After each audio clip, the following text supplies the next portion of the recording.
नमस्कार दोस्तों, स्वागत है आपका पितृलोक दर्शन चैनल पर। दोस्तों, मैं आपको बताना चाहूँगा कि 18 सितंबर को प्रतिपदा तिथि पड़ रही है और इसी के साथ ही श्राद्ध शुरू होंगे और 18 सितंबर से हम पिंडदान, तर्पण, ब्राह्मणों को भोजन दान जैसे अन्य दूसरे कार्य पितरों को के निमित्त कर सकते हैं और यह 18 सितंबर 2024 से आरंभ होकर 2 अक्टूबर 2024 तक चलेगा श्राद्ध पक्ष। तो दोस्तों, आज हम आपको यह बताने की कोशिश करेंगे कि श्राद्ध के अधिकारी कौन-कौन होते हैं, कौन-कौन से व्यक्ति श्राद्ध कर सकते हैं, इस पर हम चर्चा करेंगे।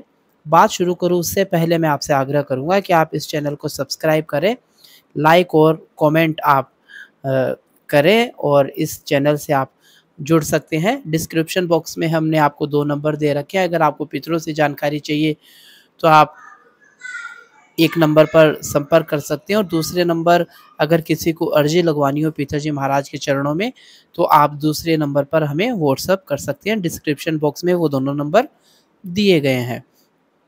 दोस्तों, आज हम बात करते हैं कि श्राद्ध पक्ष के अधिकारी कौन-कौन है, कौन-कौन से व्यक्ति हैं जो श्राद्ध करते हैं। पिता का श्राद्ध करने का अधिकार मुख्य रूप से पुत्रों को ही है। कई सारे पुत्र होने पर अंत्येष्टि से लेकर 11वें और 12वें की जो क्रियाएँ होती है वो तो ज्येष्ठ पुत्र को करनी चाहिए। जो विशेष परिस्थितियाँ होती है उसमें बड़े भाई से आज्ञा लेकर छोटा भाई भी कर सकता है।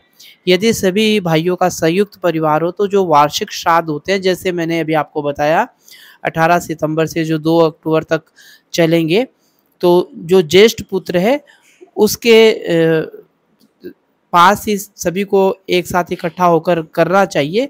यदि पुत्र अलग-अलग रह रहे हैं तो सभी जो वार्षिक जो श्राद्ध है अलग-अलग भी कर सकते हैं और अलग-अलग रह रहे हैं तो अलग-अलग करना भी चाहिए, ऐसे हमारा शास्त्र कहता है। वो श्लोक भी मैं आपको बताऊंगा। यदि पुत्र न हो तो शास्त्रों में श्राद्ध के जो अधिकारी है उनके लिए विभिन्न व्यवस्थाएं की गई है। स्मृति संग्रह तथा श्राद्ध कल्पलता के अनुसार श्राद्ध के अधिकारी पुत्र, पौत्र, प्रपौत्र, दोहित्र, पत्नी, भाई, भतीजा, पिता, माता, पुत्रवधू, बहन, भांजा, सहपिंड तथा सोदक कहे गए हैं। इनमें जो भी पहले जो आता है वो श्राद्ध करने का अधिकारी होता है। अब मैं आपको बताना चाहूँगा कि जैसे बहुत सारे भाई हैं तो वो देखते हैं कि हम एक जगह ही श्राद्ध करें या फिर बड़े वाला कर रहा है तो छोटे वाले को आवश्यकता नहीं है, ऐसा नहीं होना चाहिए। जितने पुत्र हैं उन सभी को जो वार्षिक श्राद्ध है वो करना चाहिए। मैं आपको एक श्लोक बता रहा हूँ। एकादशधा क्रमशः ज्येष्ठस्य विधि क्रिया कुर्युन् कृकस्य श्राद्धमापिन्तु पृथक पृथक। वीर मत्रोदय और श्राद्ध जो कल्पलता है उसका यह श्लोक है।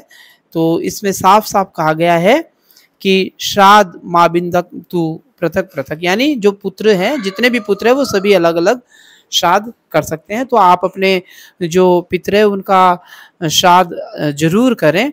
श्राद्ध पक्ष के अंदर आपको बहुत पुण्य मिलेगा, पितर आपके प्रसन्न होंगे और वो आपको आशीर्वाद देकर जाएंगे। तो आज की जानकारी आपको कैसी लगी आप हमें ज़रूर बताइएगा। श्राद्ध जब तक शुरू होते हैं तब तक हम श्राद्धों से संबंधित रोज़ नई नई जानकारियाँ आपको देंगे। इस चैनल के साथ आप जुड़े रहें। आप सभी भी के प्रति आध्यात्मिक मंगल भावनाएं। पिताजी महाराज आप सभी की रक्षा करें। जय हो पिताजी महाराज की।